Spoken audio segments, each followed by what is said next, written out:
అట్లాగే ఇది ఫస్ట్ రాశి కంపెనీ అని చెప్పి కంపెనీ స్టార్ట్ అయిందండి. 1976లో స్టార్ట్ అయింది.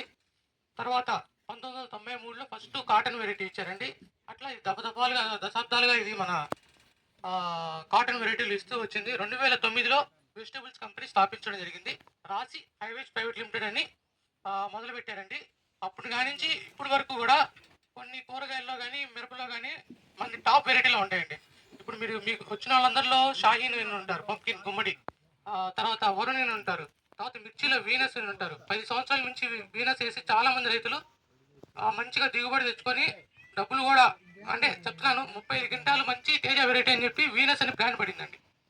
ఆ తర్వాత ఇప్పుడు బ్లేజ్ అని వచ్చింది. గత 3 సంవత్సరాలుగా రైతులందరూ మంచిగా చిన్నగా 3 కేజీల నుంచి ఈరోజు 3000 కేజీల వరకు అమ్మగలిగామండి. అది కూడా ఓన్లీ మన తెలంగాణ, ఏపీ వాడికే. కాబట్టి కంపెనీ స్టాండర్డ్స్ అన్నీ మంచిగా అండి. తర్వాత వెరైటీలు కూడా మంచి వెరైటీలు ఇస్తారు మీకు.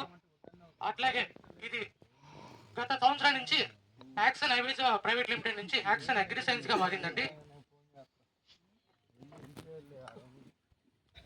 కావాల్సిన అవసరం లేదు. తర్వాత దీంట్లో మంచి దిగుబడిని ఇచ్చింది. ఆంధ్రప్రదేశ్ కూడా తట్టుకునే సామర్థ్యం కలిగిందండి. అది బ్యాడీకి మంచి రకం దిగుబడి కూడా, బ్యాడీకి అంటే 15 నుంచి 18, 20 క్వింటాల లోపే వచ్చింది. ఇదేంటంటే 25, 30 క్వింటాల వరకు వచ్చిందండి దిగుబడి కూడా. అట్లాగే చిన్న మనవి రైతులందరికీ కొంచెం మందులు తగ్గించి కొట్టండి. మన ఎక్స్పోర్ట్స్ ఆగిపోవడానికి కారణం ఏంటంటే మన కాయలన్నీ ఎక్స్పోర్ట్ చేసేటప్పుడు టెస్టింగ్ ఇస్తారు. టెస్టింగ్ ఇచ్చిన